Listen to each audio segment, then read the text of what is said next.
اگر ملک کی آزادی کی تاریخ کو دیکھا جائے تو علماء جہاد آزادی کے اندر ان کی تاریخ 150 سال کی تاریخ ہے. کانگریس کی یہ تاریخ نہیں ہے. علماء نے آزادی وطن کے لیے جہاد اس وقت شروع کیا جب کانگریس کے لوگوں میں یہ شعور بھی نہیں تھا کہ وہ آزادی وطن کے لیے قربانی دیں گے. مسلمان کو تاریخ اپنی معلوم نہیں ہے.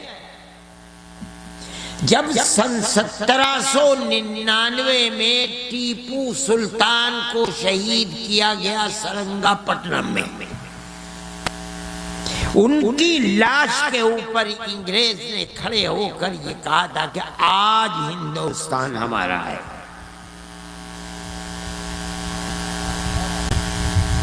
تین سال تک جو بڑے اور چھوٹے نوابین تھے ان کی گردن دبا کر سن 1803 میں دلی میں ایسٹ انڈیا کمپنی نے اعلان کیا کہ ملک بادشاہ سلامت کا ہے، جنتا اللہ کی ہے، لیکن آج سے حکم ایسٹ انڈیا کمپنی کا چلے گا. جس دن انگریز نے یہ اعلان کیا تو حضرت شاہ ولی اللہ صاحب محدث دہلوی کے بڑے صاحبزادے جو اس زمانے کے بڑے سے بڑے عالم کہلاتے تھے، شاہ عبدالعزیز صاحب محدث دہلوی، انہوں نے اعلان کیا سب سے پہلے آج ہمارا ملک غلام ہو گیا، اس کو آزاد کرانے کے لیے جہاد کرنا ہر مسلمان کا فرض ہے. سن 1803 میں، اس کے 80 سال کے بعد سن 1883 میں کانگریس نے جنم لیا ہے.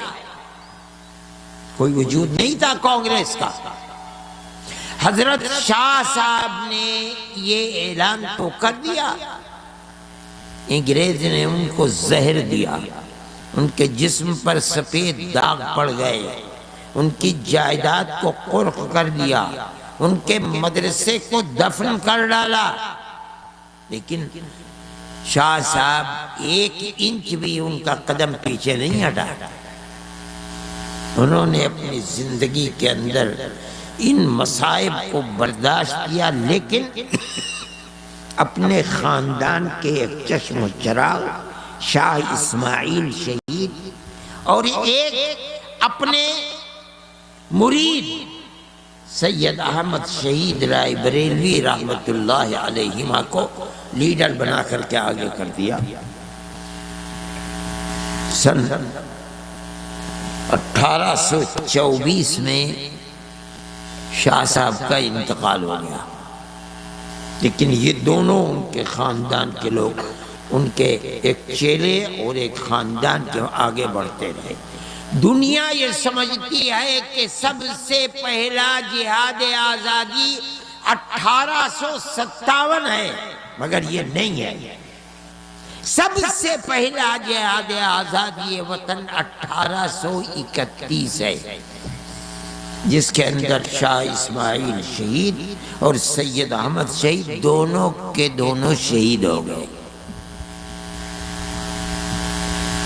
وہاں سے جو لوگ ناکامی کے بعد واپس آئے ہیں، انہوں نے 26 سال تیاری کے بعد دوسرا محاذ آزادی وطن کے لیے دلی، سنبھل، مراد آباد، میرٹھ، سہارنپور، باغپت، یہاں دوبارہ ایک آگ تھی، ہندو اور مسلمان اس میں سب شریک ہوئے. یہ مسلمان کی تاریخ ہے.